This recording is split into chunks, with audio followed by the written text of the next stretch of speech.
Where is KCR గారు farm house వదిలిపెట్టి ఎందుకు రావడం లేదు? సో అది చాలా స్పష్టంగా మొన్ననే చెప్పింది కదా కేసీఆర్ గారు. నేను ఒక సీనియర్ నాయకుడిగా ఈ ప్రభుత్వం యొక్క ఏడాది పాలనను నిశితంగా పరిశీలించాను, చాలా దగ్గరగా గమనించాను, సమయం ఇచ్చాను. వీళ్ళు బాగా పనిచేయాలని చెప్పి వీళ్ళు ప్రజలకు ఇచ్చిన హామీలు అమలు చేస్తారా లేదా అని నేను ఒక ఏడాది పాటు సమయం ఇచ్చాను. కానీ ఈ ప్రభుత్వం ప్రజల ఆశలను వమ్ము చేసింది, ప్రజలను దగా చేసింది, ప్రజలు కష్టాల్లో ఉన్నారు. ఇక నేను బయలుదేరుతా, ప్రజల పక్షాన పోరాడతా అన్నాడు. ప్రజల పక్షాన నేను బయలుదేరుతా అని చెప్పి కేసీఆర్ గారు మొన్న స్పష్టంగా చెప్పారు. ఈ నెలాఖరులో మేము ఒక పెద్ద పబ్లిక్ మీటింగ్ ప్లాన్ చేసుకున్నాం. సో డెఫినెట్ గా ప్రజాక్షేత్రంలో అది శాసనసభ కావచ్చు, ప్రజాక్షేత్రం కావచ్చు, అన్ని రంగాలు. అంటే ఇంకోటి మామూలు తట్టుకుంటలేడు రేవంత్ రెడ్డి. మొన్న రేవంత్ రెడ్డి ఏమన్నాడు, అరే వీళ్ళిద్దరు ఈ చెంప ఆ చెంప వాయిస్తున్నారు, నన్ను జావగొడుతున్నారు అని చెప్పి మేము మాట్లాడితేనే తట్టుకోలేరు, సమాధానం చెప్పలేని పరిస్థితులు ఉన్నారు. ఇక కేసీఆర్ వస్తే వీళ్ళేం తట్టుకుంటారు? కాదండి, సీఎం గారు చెప్తున్నారు, వాళ్ళ మంత్రులు పోయి కేసీఆర్ గారిని కలిసినారు, స్పీకర్ గారు ఇన్వైట్ చేస్తున్నారు, అసెంబ్లీకి రండి రండి. Drama, just drama. Congress party ఓ డ్రామా ఆడుతుంది. ఇంకోటండి, కేటీఆర్ మాట్లాడినా, నేను మాట్లాడినా, మా బీఆర్ఎస్ పార్టీ ఎమ్మెల్యేలు ఎవరు మాట్లాడినా, that is the direction of KCR, that is the direction of the party. మేము కాదా అండి, ఎవరు మేము కాదా అపోజిషన్ లీడర్? మేము కాదా మేము మా పార్టీ ఎమ్మెల్యేలుగా అసెంబ్లీలో బీఆర్ఎస్ పార్టీని 3 టర్ములు మంత్రిగా పనిచేస్తున్నారు. వాస్తవానికి ఆంధ్రప్రదేశ్ లో చంద్రబాబు నాయుడు జగన్మోహన్ రెడ్డి గవర్నమెంట్ లో అసెంబ్లీకి పోయిండే తర్వాత బంద్ అయిందా లేదా? ఇప్పుడు జగన్మోహన్ రెడ్డి పోతుండా? సో ప్రతి పార్టీకి ఒక స్ట్రాటజీ ఉంటుంది. It is not that assembly రాకపోవడం స్ట్రాటజీ చెప్పదలుచుకున్నారా? ప్రతి పార్టీకి ఒక స్ట్రాటజీ ఉంటుంది. ఎప్పుడు రావాలో, ఎలా దిమ్మె తిరిగేటట్టు కొట్టాలో కొడతారు. ఇప్పుడు మేము అసెంబ్లీలో ఎంత అద్భుతంగా కాంగ్రెస్ పార్టీని ప్రజల పక్షాన ప్రశ్నించాం. మేము అడిగిన ఒక్కదానికన్నా సమాధానం చెప్పిందా?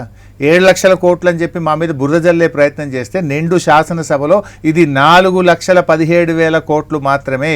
10 ఏళ్ల బీఆర్ఎస్ పాలనలో జరిగింది 417. ఇందులో తప్పుంటే ఇప్పుడే ఇక్కడే చెప్పండి, అడగండి, నేను సమాధానం చెప్తాను, అసెంబ్లీలో చెప్పాను. ఇవాళ అదే కాంగ్రెస్ పార్టీ ఒక ఏడాది కాలంలో 1,47,000 కోట్లు అప్పు చేసిందని లెక్కలతో సహా, నేను ఆధారాలతో సహా పెట్టి కాంగ్రెస్ పార్టీ నోరు మూయించాం కదా. అంటే ఏడాదికి మేము 41,000 కోట్ల అప్పు చేస్తే కాంగ్రెస్ 1,47,000 కోట్ల అప్పు చేసింది. ఇది మేము అసెంబ్లీలో కొట్లాడినాం. అసెంబ్లీలో ఇరిగేషన్ మీద వైట్ పేపర్ పెడితే ఆ ఎన్ని తప్పులున్నాయో కూడా వెతికి పెట్టి కాంగ్రెస్ పార్టీ నోరు మూయించాం. సో ఇట్లా ప్రతిపక్షంగా కాంగ్రెస్ పార్టీని అద్భుతంగా బీఆర్ఎస్ పార్టీ పోరాటం చేసింది. ఆటో డ్రైవర్లు ఆత్మహత్య చేసుకుంటే మేము ఒకరోజు ఆటో డ్రైవర్ల పక్షాన అడ్జర్న్మెంట్ మోషన్ ఇచ్చి పోరాడినాము. అదేవిధంగా అదానీ రేవంత్ రెడ్డి అక్రమ సంబంధాలను శాసనసభ వేదికగా ఎండగడితే మా ఒత్తిడికి 100 కోట్ల రూపాయల చెక్కు వాపసు ఇవ్వాల్సిన పరిస్థితి రేవంత్ రెడ్డికి మేము తీసుకొచ్చాము. అదేవిధంగా రైతు భరోసా ఎందుకు ఇవ్వని మేము ఒత్తిడి తెస్తే వానకాలం ఎగ్గొట్టిండు, కనీసం యాసంగి కన్నా 6,000 ఇస్తా అని ముందుకొచ్చిందంటే దాని వెనుక బీఆర్ఎస్ పార్టీ యొక్క ప్రయత్నం ఉంది. లగచర్ల రైతుల విషయంలో మేము గట్టిగా ఒత్తిడి తెచ్చి ఇవాళ పోరాడితే దెబ్బకు ఫార్మాసిటీ రద్దు చేసుకొని అది ఫార్మా కాదు ఇండస్ట్రియల్ అన్నడు అంటే అది బీఆర్ఎస్ పార్టీ బయట అసెంబ్లీలో పోరాటం వల్లనే అది జరిగిందనేటువంటి విషయం గుర్తుపెట్టుకోవాలి. అంటే ఇవాళ ప్రజల పక్షాన హైడ్రా అడ్డగోలుగా కూల్చివేసి యాక్ట్ లేకుండా, చట్టం లేకుండా బీభత్సం చేస్తే బీఆర్ఎస్ పార్టీ పోరాటం వల్ల హైడ్రా వెనక్కు తగ్గిందా లేదా? దానికి చట్టం తెచ్చి ఇక ముందు పర్మిషన్లు ఉన్నాయి కూలగొట్టం, ఇక కొత్త గట్టేటియే కూలగొట్టం అనే పరిస్థితి ఎందుకు వచ్చింది? పేదలను బీఆర్ఎస్ పార్టీ పోరాటం వల్ల అనుమతి ఉన్న ఇండ్లు, పేదల ఇండ్లు కూల్చకుండా ఇవాళ బీఆర్ఎస్ పార్టీ ఇవాళ హైదరాబాద్లో పేద ప్రజల్ని కాపాడింది. కానీ వాళ్ళకి ఎట్లా ఉన్నారు సార్ అంటే, కేటీఆర్, హరీష్ మీరు ప్రెస్ నోట్లో పోటీ పడుతున్నారు, ట్వీట్లో పోటీ పడుతున్నారు, అసెంబ్లీలో మీరు పోటీ పడుతున్నారు. కేసీఆర్ను మీరు పక్కన పెట్టినారా, లేకుంటే కేసీఆర్ మిమ్మల్ని ఎంకరేజ్ చేస్తున్నారా? ఏంది ఎవరికి అర్థం కావట్లేదు. కేసీఆర్ గారు ఇప్పుడే చెప్పిన, చాలా స్పష్టంగా చెప్పినారు. నేను ఒక సీనియర్ నాయకుడిగా, రాష్ట్రాన్ని సాధించిన నాయకుడిగా, ఈ రాష్ట్రాన్ని 10 ఏళ్ళు ముఖ్యమంత్రిగా అద్భుతంగా నడిపినటువంటి నాయకుడిగా కొత్త ప్రభుత్వానికి నేను సమయం ఇవ్వాలనుకున్నాను.